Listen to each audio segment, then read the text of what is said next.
Praise the Lord. கிறிஸ்துவில் பிரியமானவர்களே, நீங்கள் விசுவசிக்கக்கூடிய இயேசு கிறிஸ்து இன்றைக்கும் உயிரோடு கூட இருக்கிறார். உங்களுடைய எல்லா வியாதிகளையும் சுகமாக்கி உங்கள் வலி வேதனைகளை நீக்கி போட்டு உங்களுக்குள்ளே இருக்கக்கூடிய எல்லா திகிலையும் மரண பயத்தையும் எடுத்து போடுகிறவர் இன்றைக்கும் ஜீவிக்கிறார். ஆகவே கவலைப்படாதிருங்கள் பிரியமானவர்களே. ஆண்டவர் உங்களுக்கு பூரண சுகத்தையும் நல்ல உடல் ஆரோக்கியத்தை நீண்ட ஆயுசையும் கொடுத்து உங்கள் குடும்பத்தோடு சந்தோஷமாய் வாழக்கூடிய பாக்கியமான நாட்களை உங்களுக்கு கொடுப்பார். நான் உங்களுக்காக ஜெபிக்க போகிறேன். அதற்கு முன்பதாக ஒரு சில வேத பகுதிகளை நாம் பார்க்க போகிறோம். அது உங்களுடைய விசுவாசத்தை தட்டி எழுப்ப போகிறது. காரணம், நம்மில் ஒரு சிலருக்கு ஒரு விதமான சந்தேகம் இருக்கிறது, ஒரு விதமான கவலை இருக்கிறது. ஆண்டவர் என்னை சுகப்படுத்துவாரா மாட்டாரா என்கிற சந்தேகம், சுகப்படுத்துவது அவருக்கு சித்தமான காரியமா இல்லையா என்கிற சந்தேகம். ஒருவேளை அது அவருக்கு விருப்பம் இல்லை என்றால் இந்த வியாதியோடு இந்த வலியோடு தான் நான் வாழ்ந்து சாக வேண்டுமா என்கிற கவலை. இந்த கேள்விகளுக்கு நாம் முதலாவது விடை தெரிந்து கொள்ள வேண்டும். மத்தேயு 8 அதிகாரம் 2-3 வசனங்களிலே ஒரு சம்பவத்தை வாசிக்கிறோம். அங்கே ஒரு குஷ்டரோகி இயேசு ஆண்டவரிடத்தில் தன்னை சுகப்படுத்தும்படியாய் வேண்டிக் கொள்கிறான். அவனுடைய வேண்டுதலுக்கு ஆண்டவர் என்ன பதில் கொடுத்தார்? நாம் வாசிக்கலாம். அப்பொழுது குஷ்டரோகி ஒருவன் வந்து அவரை பணிந்து, ஆண்டவரே, உமக்கு சித்தமானால் என்னை சுத்தமாக்க உம்மால் ஆகும் என்றான். இயேசு தமது கையை நீட்டி அவனை தொட்டு, எனக்கு சித்தம் உண்டு, சுத்தமாகு என்றார். உடனே குஷ்டரோகம் நீங்கி அவன் சுத்தமானான். எனக்கு சித்தம் உண்டு, சுத்தமாகு என்றார். நோயாளிகளை சுகப்படுத்துவது இயேசு கிறிஸ்துவுக்கு சித்தமான காரியம் என்று நாம் இந்த வசனத்தின் அடிப்படையில் தெரிந்து கொள்கிறோம். யோவான் 5:19 படி இயேசு கிறிஸ்துவுக்கு மாத்திரமல்ல, பிதாவிற்கும் இது சித்தமான காரியம். காரணம், அந்த வசனம் சொல்லுகிறது, எதை பிதாவானவர் செய்கிறாரோ அதையே குமாரனும் செய்கிறார். குமாரன் நோயாளிகளை சுகப்படுத்தினால் பிதாவும் சுகப்படுத்துகிறார். குமாரனுக்கு அது சித்தமான காரியம் என்றால் பிதாவிற்கும் அது சித்தமான காரியமே.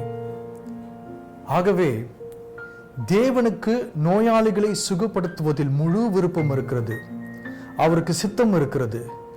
நிச்சயமாகவே ஆண்டவர் உங்களை சுகப்படுத்த விரும்புகிறார்.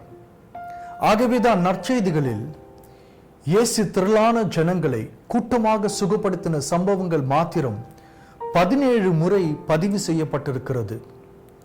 1 அல்லது 2 பேர் சேர்ந்து வந்து சுகமடைந்த சம்பவங்கள் மாத்திரம் 47 முறை பதிவு செய்யப்பட்டிருக்கிறது. இந்த சம்பவங்களில் எந்த இடத்திலும் இயேசு கிறிஸ்து தன்னை தேடி வந்த ஜனங்களிடத்துல, இந்த சுகத்தை பெற்றுக்கொள்ள உங்களுக்கு தகுதி இல்லை, நான் உங்களை சுகப்படுத்த மாட்டேன், எனக்கு சித்தம் இல்லை என்று சொல்லி அவர் அவர்களை புறக்கணிக்கவே இல்லை.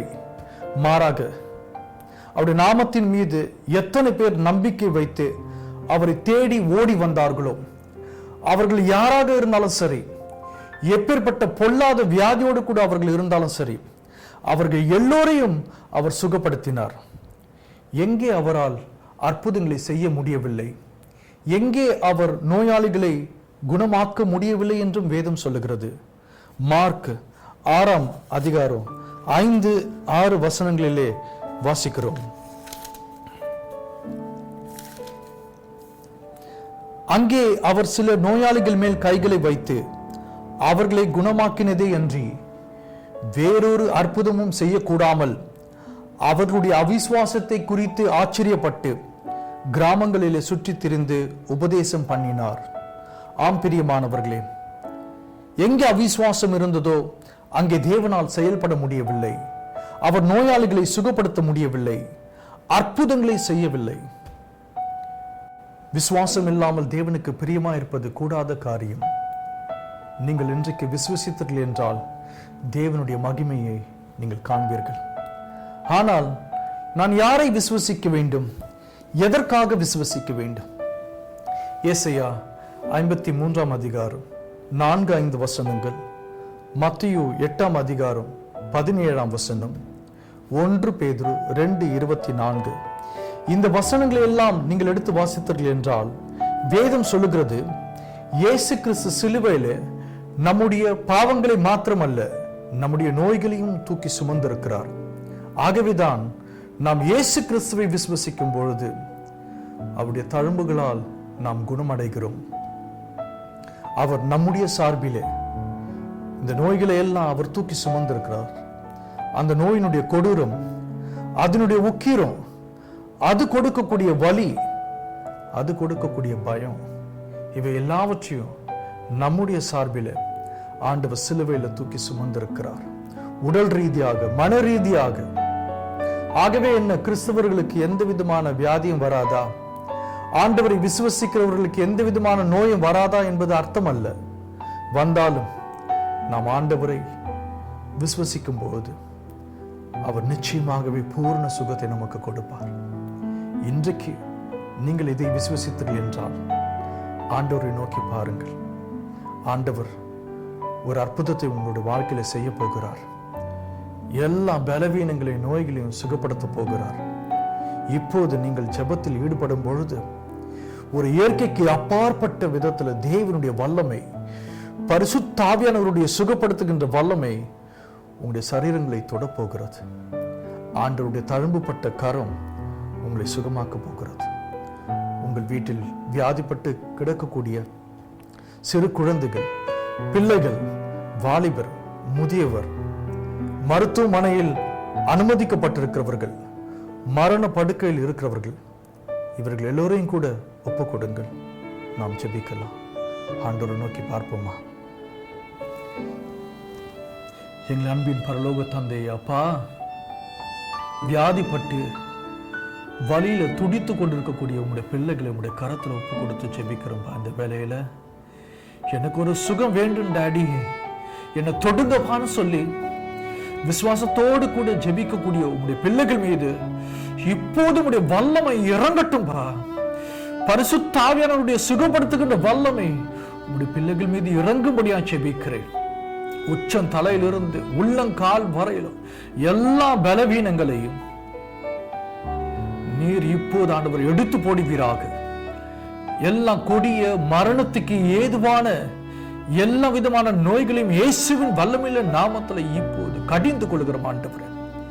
எல்லாம் கட்டி கேன்சர் வியாதிகள் சுகம் அடையட்டும்.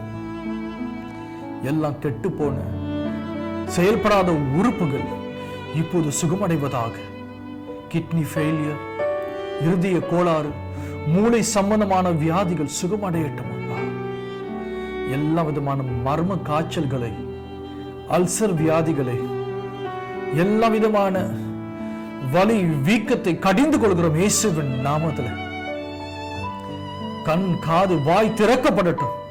நடக்க முடியாத கால்கள் சுகமடையட்டும் ஆண்டவரே. இரத்த சம்பந்தமான வியாதிகள், நரம்பு தளர்ச்சி, எலும்பு சம்பந்தமான வியாதிகள், எலும்பு முறிவுகள் இப்போது சுகமடைவதாக. உம்முடைய வல்லமை ஒவ்வொரு பிள்ளைகள் மீதும் இப்போது இறங்கட்டும் ஆண்டவரே. எல்லா தலைவலி, வயிற்று வலி இப்போது நீங்கட்டும் சாமி. ஆண்டவரே, சுவாச கோளாறுகள் சுகமடையட்டும் அப்பா. இன்னும் என்னென்ன பிரச்சனைகளோடு உம்முடைய பிள்ளைகள் அழுது கொண்டிருக்கிறார்களோ, கைவிடப்பட்ட நிலையில நாட்களை எண்ணிக்கொண்டிருக்கின்ற பிள்ளைகள் இப்போது எழுந்து நடக்கட்டும் ஆண்டவரே. இயேசுவின் நாமத்தில் ஒரு அற்புதம் நடக்கட்டும் ஆண்டவரே. நீர் இப்போது அவர்களை தொட்டு சுகப்படுத்துகிறபடியினால் உங்களுடைய பிள்ளைகள் பெரிய சமாதானத்தையும் சந்தோஷத்தையும் காணட்டும். அவர்கள் குடும்பத்தோடு கூட சேர்ந்து அநேக வருஷங்கள் சுகமாய் வாழட்டும் அப்பா. இயேசுவின் வல்லமையுள்ள நாமத்துல ஜெபிக்கிறோம் எங்கள் ஜீவனுள்ள நல்ல பிதாவே, ஆமென். கிறிஸ்துவில் பிரியமானவர்களே, சந்தோஷமாயிருங்கள். ஆண்டவர் உங்களை தொட்டு இருக்கிறார். அற்புதம் நடந்திருக்கிறது. சாட்சிகள் இருக்குமையானால் தயவு செய்து எங்களோடு கூட பகிருங்கள். நாம் சேர்ந்து ஆண்டவரை மகிமைப்படுத்துவோம். ஆமென். கிறிஸ்து ஆறுதலின் தேவன் ஊழியங்கள் கடந்த 20 ஆண்டுகளுக்கு மேலாக இயேசுவினுடைய நற்செய்தியை அநேகருக்கு அறிவிக்கும் பணியில் இருந்து வருகிறது. நீங்களும் எங்கள் மாதாந்திர கூட்டங்களுக்கு வந்து கலந்து கொள்ளும்படி அன்புடன் அழைக்கின்றோம். ஜெப விண்ணப்பங்கள் இருந்தால் எங்களை தொடர்பு கொள்ளலாம். இயேசு கிறிஸ்து கொடுக்கக்கூடிய ஆறுதலையும் ஆத்ம ரட்சிப்பையும் அநேகருக்கு பகிர்வோம். கர்த்தர் உங்களை ஆசீர்வதிப்பாராக.